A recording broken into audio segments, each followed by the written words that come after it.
क्या क्या करती है? मैंने कहा, मैं कलाकार हूँ, पेंट करती हूँ। वे तुरंत खड़े हो गए और कहने लगे, चलो तुम्हारा काम देखते हैं। मैं सोच में पड़ गई। मेरा काम तो पुणे में। उन्हें बताया।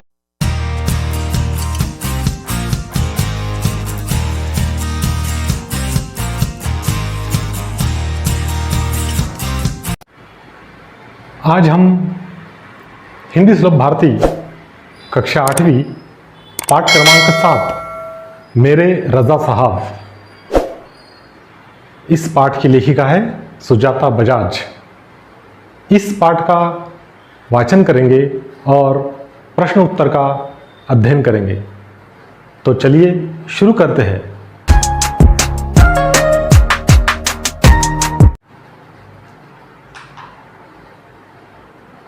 सर्वप्रथम इस पाठ की लेखिका सुजाता बजाज, इनका परिचय। सुजाता बजाज जी का जन्म 1958 जयपुर राजस्थान। सुजाता बजाज जी एक प्रसिद्ध चित्रकार है। आजकल आप पेरिस में रहती है। आपके चित्र एवं मूर्तिकला भारतीय रंग में डूबी हुई रहती है। आपके चित्रों एवं मूर्तियों पर प्राचीन संस्कृति एवं कला की छाप दिखाई पड़ती है। आपने अपनी कला में ऐसी दुनिया का सृजन किया है जिसमें सादगी भी है और रंगीनी भी है, खुशी भी है और गम भी। प्रमुख कृतियाँ सुजाता जी द्वारा बनाए गए गणेश जी के चित्रों पर आधारित एक पुस्तक प्रकाशित।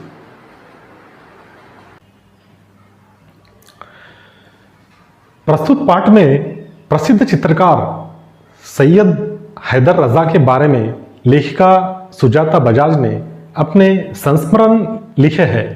यहाँ रजा साहब के सर्वधर्म समभाव, मानव मात्र से प्रेम, युवा कलाकारों को प्रोत्साहन, उनकी जिज्ञासा यानी उत्सुकता वृत्ति, कृतियों के प्रति लगाव आदि गुणों को दर्शाया है। इस पाठ में एक सच्चे कलाकार के दर्शन होते हैं। पाठ में कुछ कठिन शब्द आए हैं, उनका अर्थ करीने से यानी तरीके से, सलीके से, जिज्ञासा यानी उत्सुकता, समालोचक यानी गुण दोष आदि का प्रतिपादन करने वाला, अनहोनी यानी असंभव न होने वाली। पाठ का वाचन करते हैं। 23 जुलाई सुबह सुबह ही समाचार मिला, रजा साहब नहीं रहे। और यह सुनते ही मानस पटल पर यादों की एक कतार सी लग गई। पिछले फरवरी की ही बात है, मैं दिल्ली पहुंची थी अपनी गणपति प्रदर्शनी के लिए। सोच रही थी कि रजा साहब शायद अपने व्हील चेयर पर मेरी प्रदर्शनी के उद्घाटन के अवसर पर आ जाए, पर उस रात कुछ अनहोनी यानी न होने वाली सी बात हुई। उस रात रजा साहब सपने में आए, मुझे उठाया, हमने बातें की। शो के लिए मुझे उन्होंने शुभकामना दी और कहने लगे, सुजाता एक बार मुझसे मिलने आ जाओ, अब मैं जाने वाला हूँ। इसके बाद तो रुकना मुश्किल था। मैं पहुँच गई उनसे मिलने। वे अस्पताल में शून्य की तरह लेटे हुए थे। मैंने उनके हाथों को छुआ, सिर्फ सांस चल रही थी। अलविदा कहकर लौट आई। रजा साहब अपने धर्म के साथ साथ उतने ही हिंदू और ईसाई भी थे।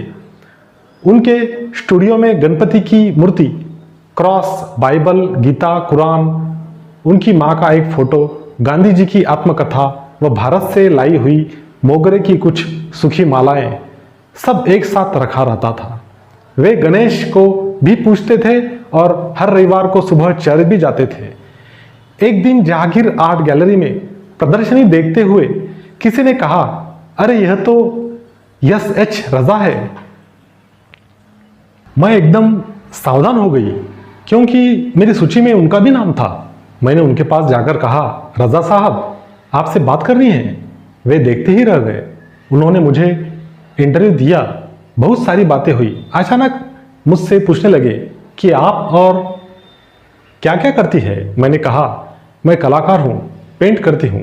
वे तुरंत खड़े हो गए और कहने लगे, चलो तुम्हारा काम देखते हैं। मैं सोच में पड़ गई।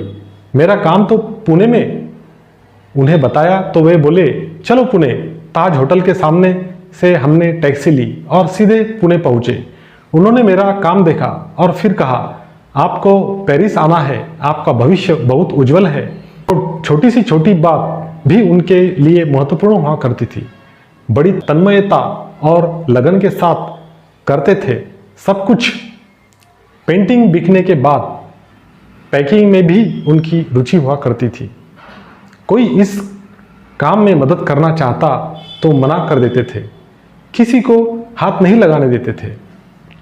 बड़े करीने से यानी तरीके से धैर्य के साथ वे पैकिंग करते। कहते थे, लड़की ससुराल जा रही है, उसे संभाल कर भेजना है। जब वे किसी को पत्र लिखते या कुछ और लिखते थे तो मत पूछिए, हर शब्द हर पंक्ति को नाप तौल कर लिखते थे। फूल उन्हें बहुत प्यारे लगते थे। मुझे याद है 22 अक्टूबर 1988 को मैं लंदन से पेरिस के गार्दिनो स्टेशन पर ट्रेन से पहुंची थी। रजा साहब स्टेशन पर मेरा इंतजार कर रहे थे। ट्रेन लेट थी पर वे वहीं डटे रहे। मुझे मेरे हॉस्टल के कमरे में छोड़कर ही वे गए। एक दिन मैं बीमार होकर अपने कमरे में पड़ी थी। रात 11 बजे रजा साहब मेरे लिए दवा भारतीय रेस्टोरेंट से खाना पैक करवा कर पहुँच गए। मेरे घर वालों को फ़ोन करके कहा, आप लोग चिंता न करें, मैं हूँ पेरिस में सुजाता की चिंता करने के लिए। हर बार जब मैं या रजा साहब पेंटिंग पूरी करते तो सबसे पहले एक दूसरे को दिखाते थे। दोनों एक दूसरे के ईमानदार, समालोचक यानी गुण दोष आदि का प्रतिपादन करने वाला थे। हमने मुंबई, लंदन, पेरिस और न्यूयॉर्क में साथ साथ प्रदर्शनियां की, पर कभी कोई विवाद नहीं हुआ। यह उनके स्नेह व अपनेपन के कारण ही था। हिंदी उर्दू तो हमेशा से ही बहुत अच्छी रही है उनकी। अंग्रेजी फ्रेंच भी वे बहुत अच्छी लिखते थे। कविताओं से बहुत प्यार था उन्हें। शेर, गज़ल व पुराने हिंदी फिल्मी गाने बड़े प्यार से सुनते थे। एक डायरी रखते थे अपने पास, हर सुंदर चीज़ को लिख लिया करते थे उसमें। मेरी बेटी हेलेना बहुत खूबसूरत हिंदी बोलती थी तो उन्हें बहुत गर्व होता था। वे हमेशा उसके साथ शुद्ध हिंदी में ही बात करते। रजा साहब को अच्छा खाने का बहुत शौक था, पर दाल, चावल, रोटी, आलू की सब्जी में जैसे उनकी जान अटके रहती थी। मैं हफ्ते में एक बार भारतीय शाकाहारी खाना बनाकर भेजती थी उनके लिए। उनके फ्रांसीसी दोस्तों के लिए रजा साहब के कुछ पुराने फ्रांसीसी दोस्तों को उनके जाने की खबर देने गई तो फिर से एक बार उनकी दीवारों पर रजा साहब की काफ़ी सारी कृतियां देखने का मौका मिल गया। मैं हमेशा कहती, रजा साहब आप मेरे एंजल गार्जियन है, तो मुस्कुरा देते।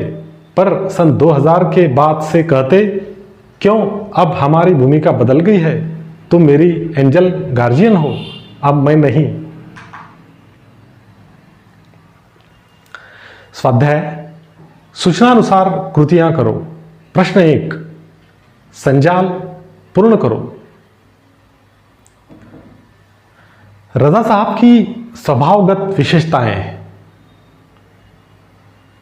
रजा साहब की इस पाठ में क्या क्या विशेषताएं बताई गई हैं? वे नंबर 1, उनके मन में सर्वधर्म समभाव की भावना थी। 2, छोटी छोटी बातों को भी वह महत्व देते थे।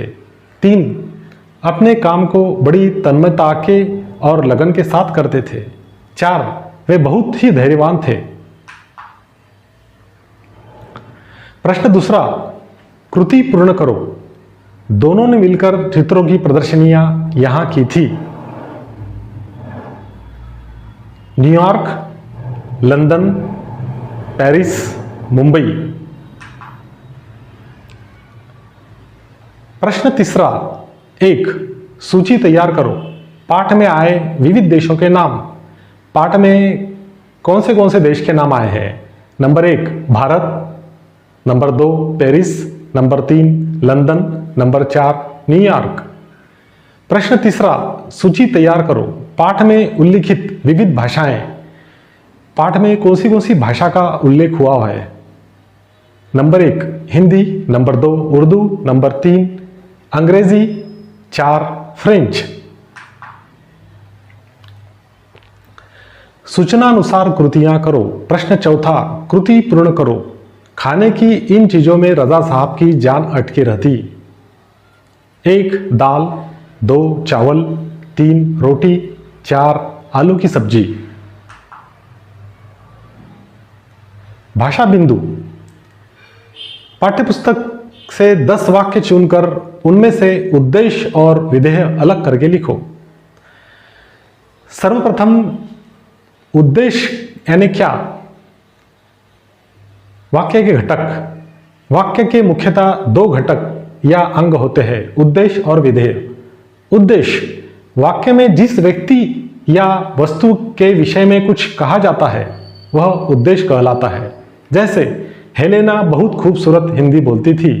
इस वाक्य में हेलेना के बारे में कहा गया है, अतः हेलेना उद्देश्य है। विधेय, विधेय यानी क्या? वाक्य में उद्देश्य के विषय में जो कुछ कहा जाता है उसे विधेय कहते हैं। जैसे हेलेना बहुत खूबसूरत हिंदी बोलती थी। इस वाक्य में हेलेना उद्देश्य है तथा बहुत खूबसूरत हिंदी बोलती थी विधेय है। पाठ्यपुस्तक से 10 वाक्य चुने हुए हैं। वे वाक्य: 1 हेलेना बहुत खूबसूरत हिंदी बोलती थी। 2 पत्नी बड़ी प्रसन्न हुई। 3 खिड़कियां खुली रह गई होगी। 4 ठेकेदार नया था। 5 घमंडी दांत अब निरुत्तर थे। 6 हरेक आदमी शिकार करता था। 7 बैंक खुले हुए हैं। 8 शालू बच्ची लगती थी। 9 लेखक अंग्रेजी माध्यम से पढ़ने लगा। 10 पढ़ाई पिछड़ती गई।